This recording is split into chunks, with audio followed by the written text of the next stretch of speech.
Madam ಒಂದ್ side ಆಗುತ್ತೆ. ಆಮೇಲೆ ಇನ್ನೊಂದು ಏನು ಅಂತ ಅಂದ್ರೆ ಒಂದ್ ಸೈಡ್ ಯಾರ ಪರವಾಗುತ್ತೆ ಮೇಡಮ್? ಸಮರ್ಥದವ್ರ ಪ್ರಕಾರ ಆಗುತ್ತೆ, ಸಮರ್ಥದವ್ರ ಪ್ರಕಾರ ಆಗುತ್ತೆ, ಸಮರ್ಥನೆ ಪರವಾಗಿ ಆಗುತ್ತೆ. ಯಾಕಂದ್ರೆ ಮೇಡಮ್ ಒಂದೇ ಹೇಳ್ತೀನಿ, ನಾನು ಈಗ ಅಪ್ಪಾಜಿ ಮಲ್ಲಣ್ಣ ಅವರಿಂದ 7 ಎಲೆಕ್ಷನ್ ಮಾಡಿದೀನಿ ಮೇಡಮ್. 35 ವರ್ಷ ನಾನು ಎಲೆಕ್ಷನ್ ಇವ್ರ ಜೊತೆ ಮಾಡ್ತಾ ಇರೋದು.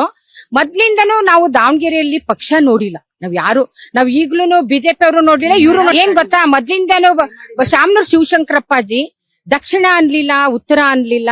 ಮೊದಲೇ ನಾವು ದಕ್ಷಿಣದಲ್ಲೇ ಫೌಂಡೇಶನ್ ಹಾಕಿರೋದು.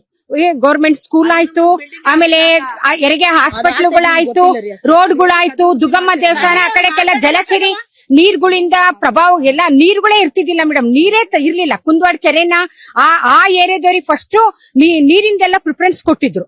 ಆಮೇಲೆ ಅದು ಆದ ತಕ್ಷಣ ಒಂದೊಂದೇ ಇದು ಪ್ರಗತಿ ಕ್ರಮೇಣವಾಗಿ ಅಲ್ಲಿ ಇಲ್ಲಿ ಹಾಸ್ಪಿಟಲ್ ಕಟ್ಟಿ ದಕ್ಷಿಣದವ್ರನ್ನೆಲ್ಲರನ್ನು ಕೆಲಸಕ್ಕೆ ಅಳವಡಿಸ್ಕೊಂಡ್ರು.